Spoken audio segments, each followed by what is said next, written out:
പുറത്ത് കാര്യങ്ങൾ എത്തിക്കാൻ ബാധ്യതപ്പെട്ടവർ ശരിയല്ലാത്ത ചിത്രങ്ങളാണ് അവതരിപ്പിക്കുന്നതിന്, കേരളത്തെക്കുറിച്ച് ശരിയല്ലാത്ത ചിത്രം അവതരിപ്പിക്കുന്നതിനാണ് പ്രാമുഖ്യം കൊടുക്കുന്നത്.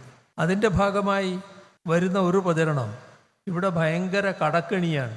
കടം വല്ലാതെ വർദ്ധിച്ചിരിക്കുകയാണ്. സാധാരണ ആളുകളെ തെറ്റിദ്ധരിപ്പിക്കാനുള്ള ഒരു വലിയ പ്രചരണ രീതിയാണിത്.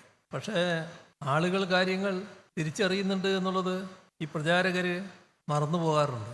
നമ്മുടെ പൊതുകടവും ആഭ്യന്തര ഉൽപ്പാദനവും തമ്മിലുള്ള അന്തരം പരിശോധിച്ചാൽ അത് നേരത്തെ ഉള്ളതിൽ നിന്ന് കുറഞ്ഞു വരികയാണ് എന്നുള്ളതാണ് കാണാൻ നമുക്ക് കഴിയുക. ഇപ്പോൾ 34% മാറി. ഇതിനിയും കുറയാനാണ് പോകുന്നത്. നേരത്തെ 38, 36 ഒക്കെ ആയിരുന്നു. അങ്ങനെ മെല്ലെ മെല്ലെ കുറഞ്ഞ് വരികയാണത്. ഇനിയും കുറയുമെന്നതാണ് വസ്തുത.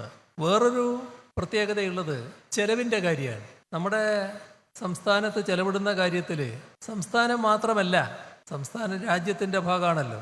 രാജ്യത്തിൻ്റെ മൊത്തം വരുമാനത്തിൽ സിംഹഭാഗവും കേന്ദ്ര ഗവൺമെൻറ്റിൻ്റെ കയ്യിലാണല്ലോ. അപ്പോൾ സംസ്ഥാനങ്ങളുടെ വികസനത്തിന് കേന്ദ്രം സഹായങ്ങൾ നൽകുന്നുണ്ട്, അതിനുള്ള വിഹിതമുണ്ട്. ഇവിടെ സംഭവിച്ചത് നമ്മുടെ സംസ്ഥാനത്ത് നടപ്പാക്കുന്ന പദ്ധതികളുടെ ചെലവ്, ഇതിൽ കേന്ദ്രവും സംസ്ഥാനവും നിശ്ചിത അനുപാതത്തിലായിരുന്നു ചെലവിടാറ്. ഇപ്പോൾ എവിടെ എത്തി? കഴിഞ്ഞ സാമ്പത്തിക വർഷം എടുത്താൽ, അതായത് മാർച്ച് 31 വരെയുള്ള കഴിഞ്ഞ സാമ്പത്തിക വർഷം എടുത്താൽ സംസ്ഥാനം കേരളം ചെലവിട്ടതിൻ്റെ 70% വഹിക്കേണ്ടി വന്നു.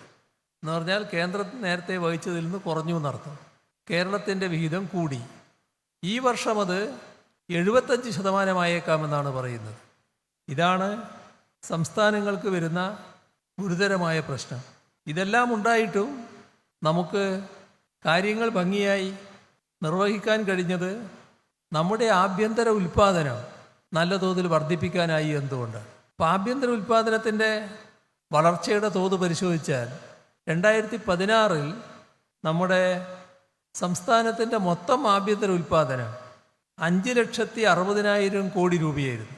എന്നാൽ ഇപ്പോഴത് 13,11,000 കോടി രൂപയായിട്ട് വർദ്ധിച്ചിരിക്കുന്നു. 5 ലക്ഷം കോടിയിൽ നിന്ന് 13 ലക്ഷം കോടിയിലേക്കുള്ള വർധനം. റിസർവ് ബാങ്ക് അടുത്തിടെ പുറപ്പെടുവിച്ചൊരു കണക്കുണ്ട്. അതിൽ പറയുന്നത് കേരളത്തിൻ്റെ പ്രതിശീർഷ വരുമാനത്തിലുണ്ടായ വർധനവാണ്. നേരത്തെ അത് 1,48,000 രൂപയായിരുന്നു. ഇപ്പോഴോ 2,28,000 രൂപയാണ്.